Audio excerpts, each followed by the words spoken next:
Really? It looks like you're getting ready to work on the Freightliner 2013 Cascadia. What are you getting ready to do? What is that? The air pass-through. What's that do? Lets the air pass through the firewall and in from the cab to the outside of the truck. Why is that important? Well, I mean, you got all the air functions in here, and then all the air functions out there. How do you control them or link them? You do it through the pass-through. That's how you get air in from out of the cab and into the engine bay. Now, they use quick-release couplers. These things are known to leak, and on these pass-throughs, you can't replace the couplers. You have to replace the entire pass-through. So, in other words, that will make the air horn work? It'll stop any of the air leaks. That's what our goal is.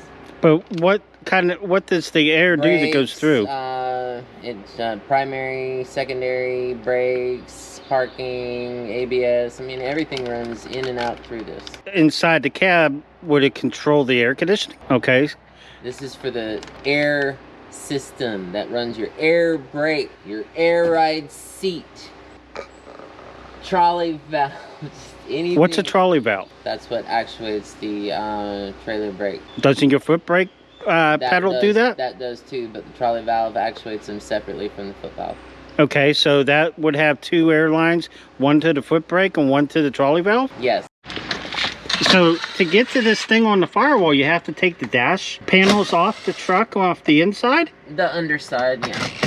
So you can't just unbolt it from the outside and do everything in the engine compartment? No, because this thing bolts up from the inside. That's where the foam seal is. This is the engine bay side. This foam seal goes from this side in and keeps any moisture out. Oh, so okay, so you have to pull it inside the truck to change it. Mm-hmm.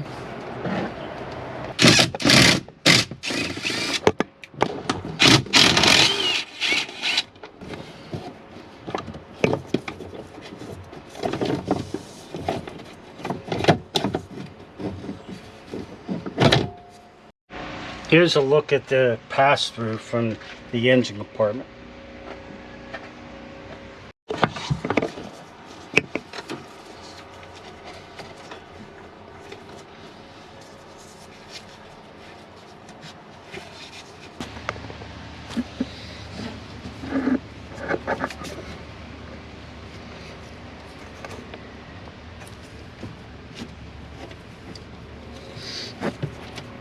So now what we're doing is using the needle nose to push the quick release so we can hopefully get the liner release out of it.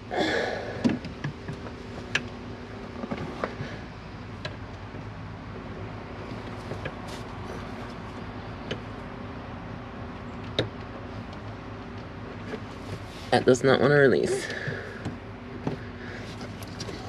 Is the truck totally out of air pressure? I would say I do not know yet.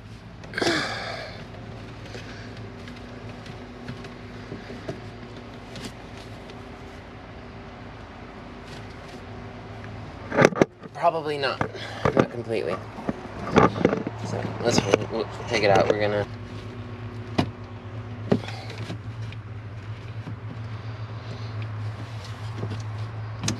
There we go. Did you take a picture of them or something so you know what lines go where? Yep. I did that before I started taking them out. Is the new one color-coded to Yep. tell you what lines go which? Looks exactly the same as this one. All green, yellow, white, red, and orange, and black. Okay, looks like we have extra air lines run through some extra port holes that somebody drilled through.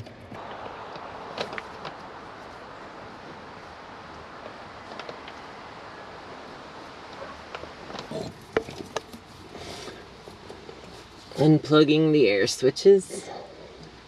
Took a picture showing the labels so I know which one go where. Plus the video will also help show you where things go back because you can always review the video. Mm-hmm.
If you look real close at where the lines go in, it actually tells you, it's stamped into the plastic, which one of these ports is for what. So if you get confused and you can figure out what the lines go to, this pass-through is marked, so you can go ahead and figure it out. And they are marked on both sides. Hopefully the camera is picking that up. And if you're looking for a part number, the part number is right there. So if you don't want to spend the money the Freightliner wants for it, and you can find it online, I do not recommend getting a used one because the quick couplers always wind up leaking. So if you can get a new one online, there you go. You can probably get it cheaper than the Freightliner part. She's putting the new one in right now, and it's just the reverse of what she did. I appreciate everybody watching the video, and come on back and hit that subscribe button, and let's try and grow the channel. And it helps when you hit that thumbs up like button. Thank you, and everybody have a better day.